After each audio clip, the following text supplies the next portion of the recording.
Warning: the following stories are real. They involve graphic crimes committed by people in positions of power. This content is disturbing. Viewer discretion is strongly advised.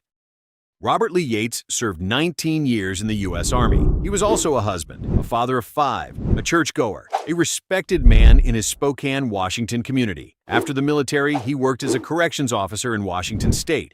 So, how does a man with a loving family turn out to be a serial killer? And when did it all start? Between 1996 and 1998, he killed at least 13 women in and around Spokane. His primary targets were sex workers. Yates viewed his primary victims as disposable. He convinced himself that their disappearances would not be prioritized by the police, an assumption that for many years proved correct. So, how does he use to gain their trust and lure them? On the night of August 19, 1997, a young lady named Jennifer Joseph was seen on the streets of Spokane. To a young girl on the streets, a man in a nice car who spoke politely approached. He was a safe bet compared to the more aggressive men in the area, and that man was Yates. Yates presented family items, like his children's car seats, to lower her guard, making her believe he was just a regular family man looking for a date. Jennifer got into his white Corvette. Then, Yates did something to Jennifer that can't be undone. Yates paid her for sexual service first. It served as a psychological calming period for the victim, ensuring they weren't expecting violence. The moment the transaction ended, Yates's persona shifted from client to killer. He waited for her to be distracted while she was dressing before drawing his weapon. He shot her in the head at close range. He preferred the .25 caliber because the small bullet caused there to be less blood splatter inside his clean Corvette.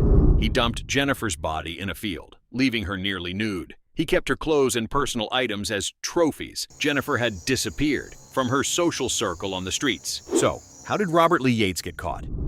7 days later, the body of Jennifer Joseph was discovered.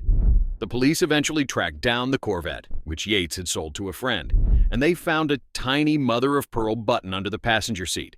It matched a button missing from the blouse Jennifer was wearing when she was last seen.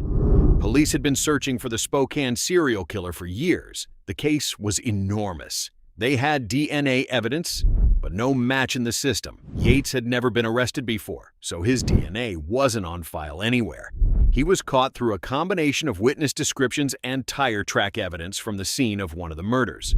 The tracks matched a Corvette registered to Yates. Detectives brought him in for questioning. He denied everything. Then they asked for a DNA sample. It matched. Yates confessed in 2000.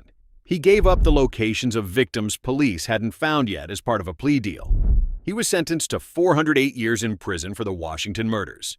Then, investigators in California found he had killed 2 more women there in 1975. He was extradited to California, tried, convicted, and sentenced to death. He currently sits on death row at San Quentin State Prison. Robert Yates was a monster driven by a dark, twisted lust. He killed because it gave him a sick thrill. But sometimes a killer doesn't want a feeling. Sometimes they just want cold, hard cash. When you mix the power of a police badge with the desperate hunger for money, you get someone even more dangerous than a predator. You get a professional hitman in a blue uniform. Antoinette Frank was a police officer with the New Orleans Police Department. On March 4, 1995, she walked into a Vietnamese restaurant called the Kim An on the eastern side of New Orleans. She had eaten there before. She knew the family who owned it. She had even worked security shifts there off duty. March 4, 1995, Frank was working with her partner, Officer Ronald A. Williams II. Williams was a young father and a respected officer. He had no reason to suspect that his partner, his backup guy, was plotting his worst nightmare. Frank and Lacaze, her boyfriend and partner in crime, arrived at the restaurant around 2 a.m. Because the Hu family knew Frank as their security guard, they let her in after hours. As they entered, Officer Williams was sitting at a table finishing paperwork. Lacaze shot and killed Ronald Williams, who happened to be working a security shift at the restaurant that night. She robbed him of his service weapon and his wallet. Frank then moved to the kitchen area to find the Hu siblings. She knew exactly where the money was kept. She cornered Ha Van Quang and Ha Hui Quang in the walk-in cooler. Despite the siblings pleading for their lives and reminding Frank of their friendship, she, or Lacaze at her direction, executed them. They were shot multiple times. 3 people dead in under 2 minutes. They fled the scene to drop off the stolen money as Frank heard the "officer down" call on her police radio.